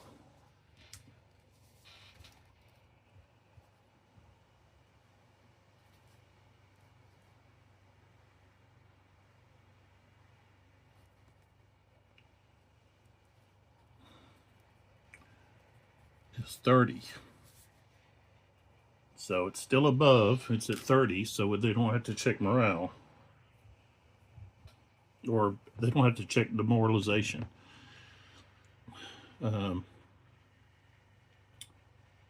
And so that's all we've got.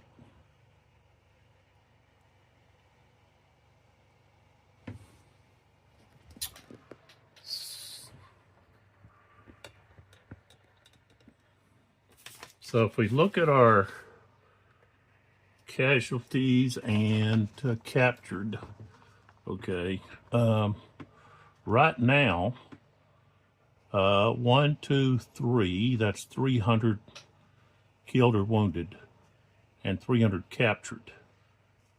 Okay, for Confederates, they've got 1, 2, 3, 4, 5, 6, 700 killed and wounded. 1, 2, 3, 4, 5, 6, 7, well, okay, they've got 1, 2, 200 captured, but then they've lost 1, 2, 3, 4, 5, 6, 7, 8, 9, 10, 11 batteries, or yeah, guns, maybe 11 guns. So that there is showing you that the Union is winning. Haphazard deployment of these guns by Garnett has made the difference over here west of Pritchard's Hill. And so this is in my opinion, okay, I discussed this, that this battle and so many others should not be based on territorial gains or possessions, but the number of losses or captured that an army suffers should be the deciding factor on who won or lost.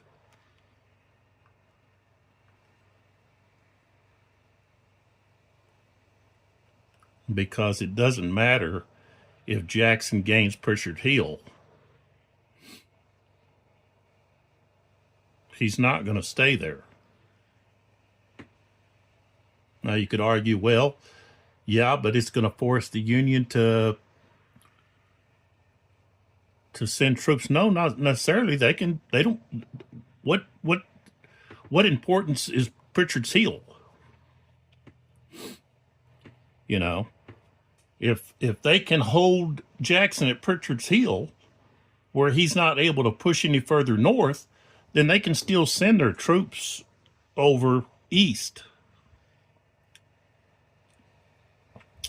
It's if they lose a good portion of their troops, their army down here, okay, then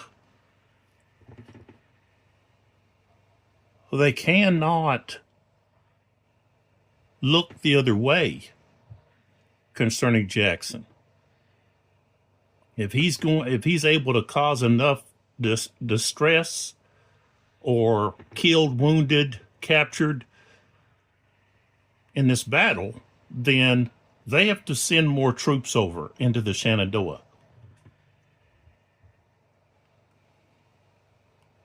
So I strongly disagree with the victory conditions that they placed on this game. And if I can go a little further and say I disagree with what's over here in the Revolution Games victory conditions, because it's all based mainly on these territorial locations. And to me, that's foolish, because that's not what the battle was about. Jackson was not gaining some great victory by or losing if he held or didn't hold Pritchard's Hill. But yet, you're going to give, okay, the Union is going to acquire 3 points every turn that they hold Pritchard's Hill.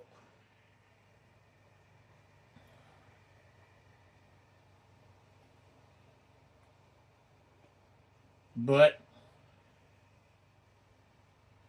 what the Union really needs to be focused on is defeating Jackson. And I know, okay, Kimball was not aware that Jackson didn't have reinforcements, so, you know, he's just holding a defensive position.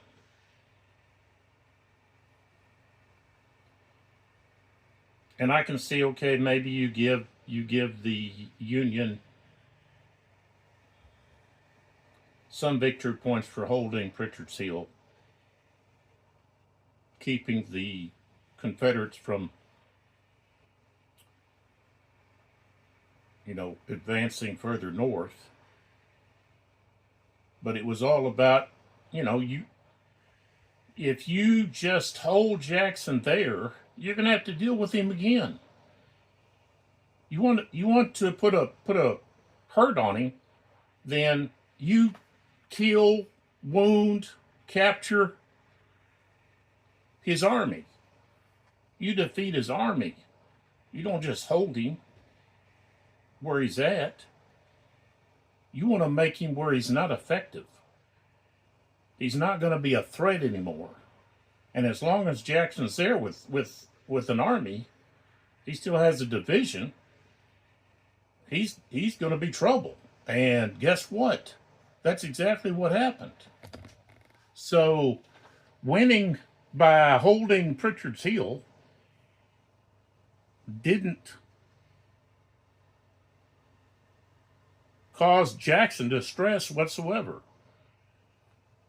He just retreated, and then later on would push back up, find a way to push back up and attack.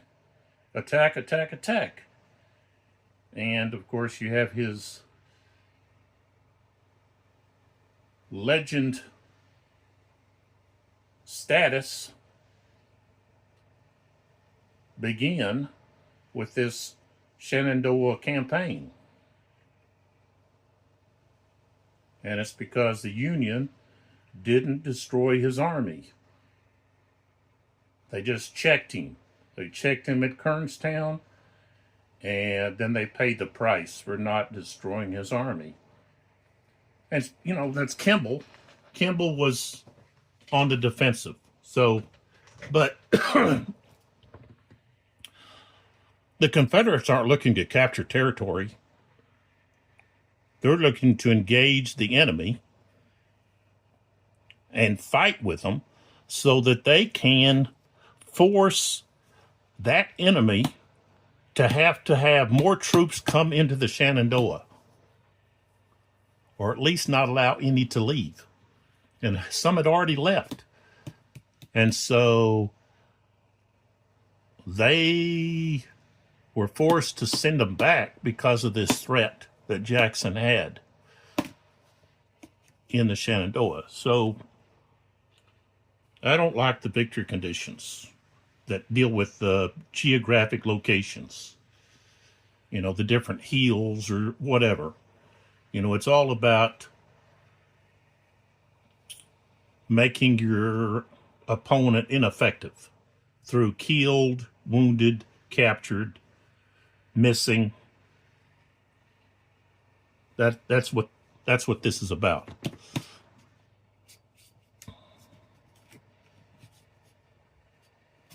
And I know that a lot of battles, you know, the winner is whoever has the field, but that's not necessarily the case. Just because you hold the field doesn't mean that you know, you won the battle. You know, you could hold the field, but if your losses are so great that as a result you're going to have to either end up surrendering a few days later or retreat a great distance to keep from surrendering, then, you know, you probably didn't win that battle. If your enemy's able to make it so that you're not able to fight anymore, you didn't win. If you're able to do that and then fall back and get reinforcements, then that's a different story. But I don't think you can just say that it's all about territorial gain. Sometimes it is. You know, when you're dealing with like a capital, you know, or a strategic location where you can hold your enemy from advancing, maybe a river crossing, something of that nature, but not in this case. This is all about causing a hurt on your opponent so that their ability to fight in the future is limited, or they're required to bring in more reinforcements that they had planned to use elsewhere. And that's where Jackson was successful. Well, you could say, well, he lost the battle. He lost more men. He had to leave the field. He had to fall back. True.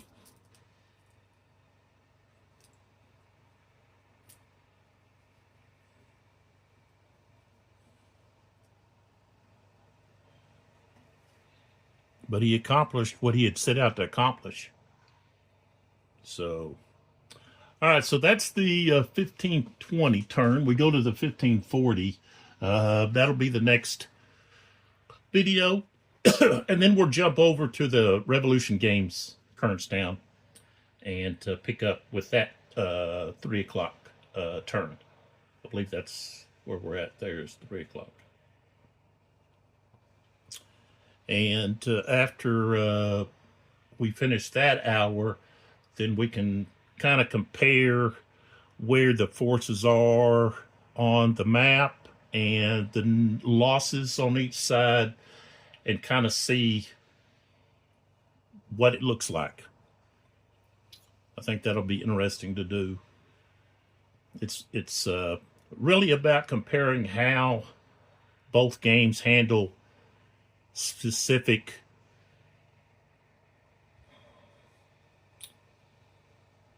issues that took place during the battle. Also, how each deals with combat, the scale, which is very close for both of these games. Those things, just to see how each publisher and designer dealt with the battle itself. And at some point, of course, at one time I started to do a Quatre Bras, but Sound of Drums, of course, that should be, I would think, mailed out before too long.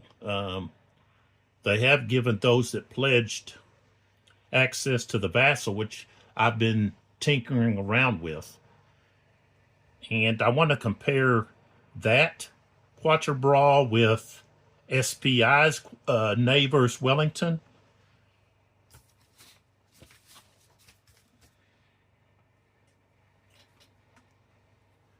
And La Bataille's Quatre Bras. Those are three, at least three, that I can compare with. I no longer have the hexism. I really didn't care much for that system, and the fact it didn't have formations. You didn't have line or column and things like that. So I never could get really into that system. But I don't know, I might have another Quatre Bras. I'll have to look. I don't know if I do or not. I know I have those three. And I want to wait until I actually get the board, the counters and the board for the Sound of Drums. And I like that system.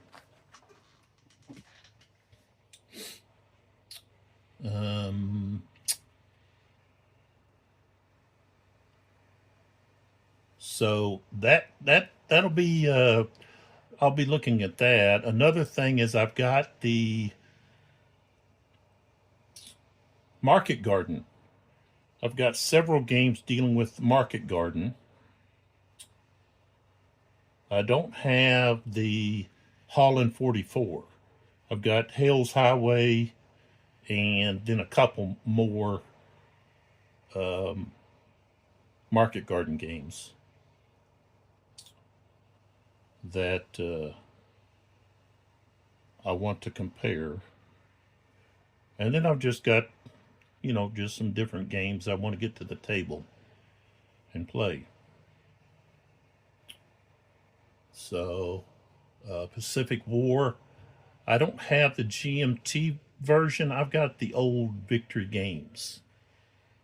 I want to toy around with that, do some videos on that. Of course, Musket and Pike.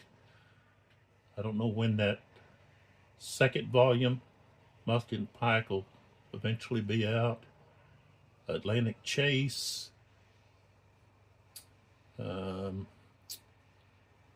Another Battles of the American Revolution game, and just other stuff. SPQR, Julius Caesar,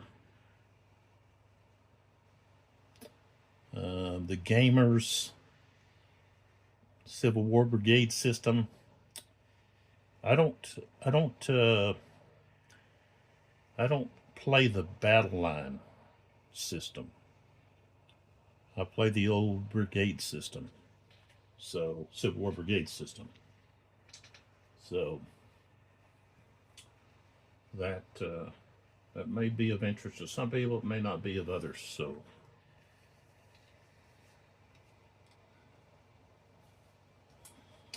there may be other things that people want to have played, seen played, want me to do videos on. You have to put it in the comments. I can't do a mind read, you know, and I may not have the game that you want a video of or over.